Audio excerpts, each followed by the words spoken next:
Good evening. It is great to have you with us here on a very busy Thursday night, and we begin tonight with the news that broke again today. A deadly school shooting. This time, police say a student on his 16th birthday opening fire on fellow students in Santa Clarita, California, north of Los Angeles. At least 2 dead tonight. Authorities say the teen gunman opened fire at Saugus High School during what's called zero period, about an hour before classes began. After barricading themselves inside, students were then brought out in long lines led by heavily armed police. Parents holding their children, and tonight the text messages so many children sent while they were hiding.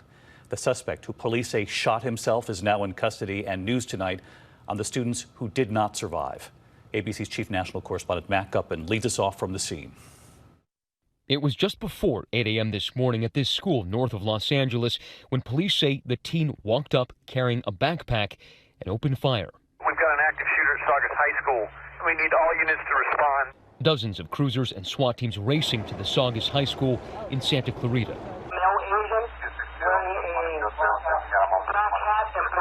Students were congregating in the quad right near the entrance when the alleged gunman, also a student, approached and opened fire. Detectives have reviewed the video at the scene, which clearly show the subject in the quad withdraw a handgun from his backpack, shoot and wound 5 people, and then shoot himself in the head, killing a 14-year-old boy and a 16-year-old girl. And officials say today was the suspect's 16th birthday. I have one down inside the office, and I need paramedics right now. First responders racing the wounded to ambulances. Some of the 2,000 students there barricading rooms with chairs, others running for their lives.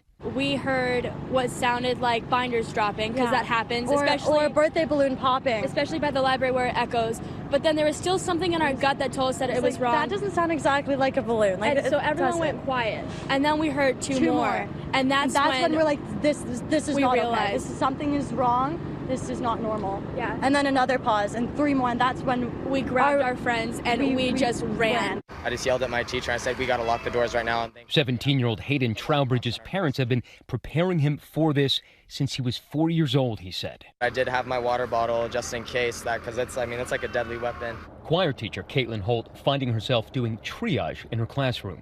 I just put whatever I could on it, like tissues and stuff, and had another student hold pressure. And then we kind of laid her down, and she was very responsive. K-9 units checking abandoned backpacks for possible additional weapons or devices. Hundreds of students let out with heavy security, some with their hands in the air. You can see how many fire crews and rescue crews and police officers are behind me. Dozens and dozens here, including SWAT teams at the school, and parents and others just standing by, just waiting to pick up the last of the kids. My daughter texted me saying, "I love you, Mom. I hope I get to see you again." So yeah, it was heartbreaking. And amidst the swarm of rescuers and journalists were parents. Hands on mouths, faces streaked with tears. My hands were shaking. I was crying. I didn't know what to say. I didn't know what to do. Do I go to work? Do I turn around? Waiting for what seemed like an eternity for news and for those embraces. As parents, you go to work every day to provide for these kids, and the last thing you want to hear is they've taken a bullet. They're just kids trying to get an education. In the aftermath, outside the suspect's house, police taking up positions. Guns drawn, peering through the window with automatic weapons. Watching those parents hug their children yet again. Matt Gutman joining us live tonight from the scene. And Matt, what do we know about the alleged shooter?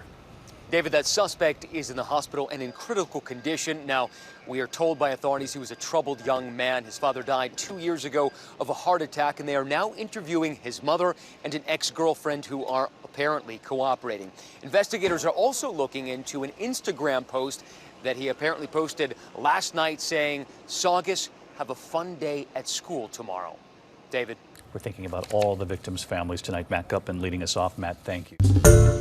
Hi, everyone. George Stephanopoulos here. Thanks for checking out the ABC News YouTube channel. If you'd like to get more videos, show highlights, and watch live event coverage, click on the right over here to subscribe to our channel. And don't forget to download the ABC News app for breaking news alerts. Thanks for watching.